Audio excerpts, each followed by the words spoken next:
Hello students. जैसे कि last class में हमने मार्शल की परिभाषा के अनुसार अर्थशास्त्र की सीमाएं पढ़ी थी। हमने पढ़ा था कि अर्थशास्त्र की लिमिटेशंस क्या होती हैं, जिसमें हमने मार्शल की परिभाषा को बेस माना था। हमने देखा था कि जो मार्शल ने जो परिभाषा दी थी उसके अनुसार अर्थशास्त्र की जो परिभाषाएँ देखी थी।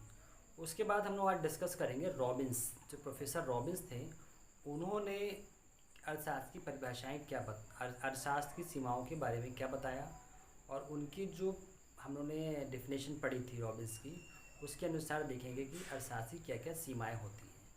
ठीक है, तो प्रोफेसर रॉबिन्स के अनुसार अर्थशास्त्र की सीमाएं, तो रॉबिन्स की परिभाषा के अनुसार देखते हैं कि उन्होंने क्या बताया था। उन्होंने बताया मनुष्य की क्रियाओं का अध्ययन।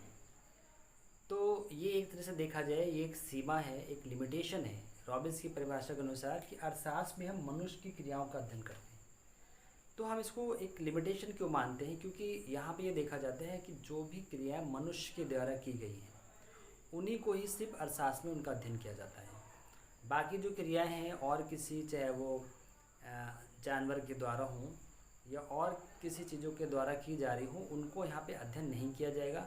जो भी क्रियाएँ मनुष्य करता है, मनुष्य जो भी आर्थिक क्रियाओं में इन्वॉल्व है, वही क्रियाओं को ही हम अर्थशास्त्र में उनका अध्ययन करते हैं। इसलिए एक तरह से देखा जाए तो ये एक सीमा, एक लिमिटेशन है कि अगर हम और कोई क्रिया, अगर हम किसी जानवर को इन्वॉल्व कर लें, अगर जानवर खुद कोई क्रिया कर रहा है, उससे चाहे धन आ रहा हो या ना आ रहा हो, तो उसका हम अध्ययन अर्थशास्त्र में नहीं करेंगे।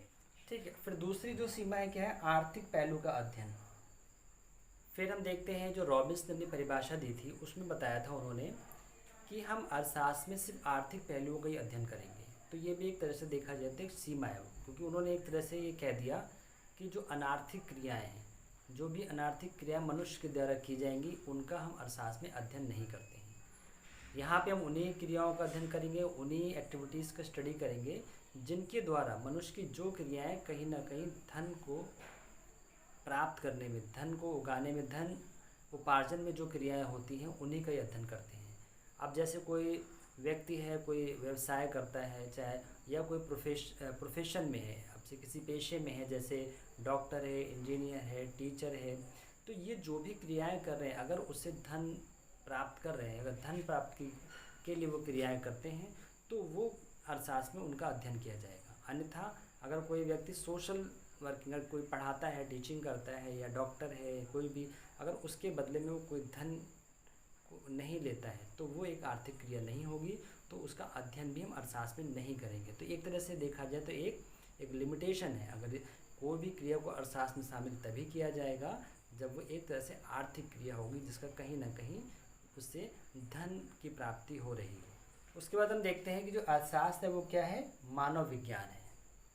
ठीक है, तो जो रॉबिन्स ने अपनी परिभाषा में बताया था अर्थशास्त्र को एक मानव विज्ञान बताया था। मानव विज्ञान का मतलब यहाँ पे जो भी क्रियाएं होंगी वो मानव के द्वारा जो क्रियाएं की जाएंगी वही यहाँ पे उनका अध्ययन किया जाएगा। वो मानव चाहे कहीं भी हो, चाहे वो समाज में रहता हो या समाज में ना रहता हो, या वो जंगल में ही रहता हो, तो जो भी वो क्रिया करेगा, आर्थिक क्रिया करेगा, वो सारी की सारी हम किसमें, अर्थशास्त्र में उसका अध्ययन करेंगे। जैसे कि हम मार्शल की बात करें, मार्शल ने कहा था कि सामाजिक व्यक्ति की, जो व्यक्ति समाज में रहता है उसी का ही अध्ययन करते। वहाँ पे उनके अनुसार जो सीमा थी वो एक सामाजिक व्यक्ति की थी। लेकिन जब हम रॉबिन्स की परिभाषा की बात करेंगे तो वहाँ पे क्या बात करेंगे कि मानव विज्ञान, वो व्यक्ति चाहे कहीं भी हो, चाहे समाज में रहता हो या समाज से बाहर हो, जंगल में हो, कहीं पे भी रह रहा हो, लेकिन वो मनुष्य होना चाहिए, मनुष्य की क्रिया का अध्ययन किया जाएगा, भले ही वो कहीं भी हो। तो ये एक सीमा है कि अर्थशास्त्र एक मानव विज्ञान है। अर्थशास्त्र की एक और सीमा है रॉबिन्स के अनुसार, अर्थशास्त्र एक असाधारण क्रियाओं का अध्ययन है। अर्थशास्त्र में हम ऐसा नहीं कह सकते कि सिर्फ साधारण व्यक्तियों के द्वारा की गई क्रियाओं का अध्ययन किया जा सकता है। यहाँ एक कह सकते हो कि जो असाधारण व्यक्ति है, कोई भी व्यक्ति, चाहे वो एक नॉर्मल कंडीशन में हो या ना हो, लेकिन व्यक्ति होना चाहिए। अगर वो इमेच्योर है या पागल है या किसी तरह से चोर है, कुछ ना कुछ हो, वो कैसा भी व्यक्ति है, लेकिन उसके द्वारा जो भी क्रिया किया जाएगी वो सभी की सभी आर्थिक क्रियाओं में आती है और सब की सभी अर्थशास्त्र में उनका अध्ययन किया जाता है। ठीक है, तो यहाँ पे हम एक साधारण व्यक्ति की बात नहीं कर रहे हैं, यहाँ सभी व्यक्ति, एक साधारण व्यक्ति भी हो सकता है, असाधारण हो सकता है। असाधारण से मतलब वो एक चोर भी हो सकता है, शराबी भी हो सकता है, इमेच्योर या छोटा बच्चा या बूढ़ा व्यक्ति जिसका दिमागी संतुलन ठीक हो या ना हो, तो वो हर व्यक्ति का यहाँ पे अध्ययन किया जाता है। उसके बाद हम बात करते हैं जो अर्थशास्त्र एक वास्तविक विज्ञान है। जैसे कि हमने पढ़ा था कि अर्थशास्त्र विज्ञान और कला दोनों हैं, लेकिन यहाँ पे हम एक रॉबिन्स की परिभाषा के अनुसार देखें तो उन्होंने एक सीमा, इसकी एक लिमिटेशन निर्धारित कर दी है। उन्होंने अर्थशास्त्र को सिर्फ एक विज्ञान माना है। विज्ञान भी कौन सा? वास्तविक विज्ञान। उन्होंने माना है कि जो अर्थशास्त्र एक वास्तविक विज्ञान है जो सिर्फ एक परिस्थिति का वास्तविक चित्रण करता है। वो किसी तरह का कोई सजेशन नहीं देता है, कोई व्यूज़ नहीं देता है, कोई आदर्शात्मक किसी तरह का विचार प्रस्तुत नहीं करता है, ना ही कोई कला है, वो एक वास्तविक विज्ञान है।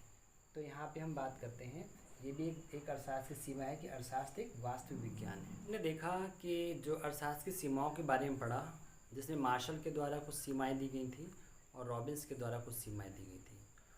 तो हमने देखा कि जो अर्थशास्त्र की सीमाएँ हैं, तो एक तरह से अर्थशास्त्र को एक कहीं ना कहीं इन अर्थशास्त्रियों ने उसको एक लिमिटेड, उसके एरिया को एक निश्चित कर दिया है कि हमको पता है कि अर्थशास्त्र एक आर्थिक क्रियाओं का अध्ययन है, मनुष्य का अध्ययन है, वास्तविक विज्ञान का अध्ययन है।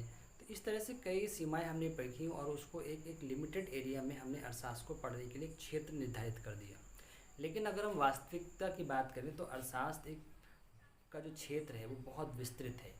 उसका अध्ययन ऐसा नहीं है कि कोई लिमिटेड एरिया में है। आज हम देखते हैं कि हर जो क्रिया एक मनुष्य के द्वारा की जा रही है वो कहीं ना कहीं देखा जाए तो आर्थिक क्रिया है, कहीं ना कहीं वो धन से जुड़ी हुई है।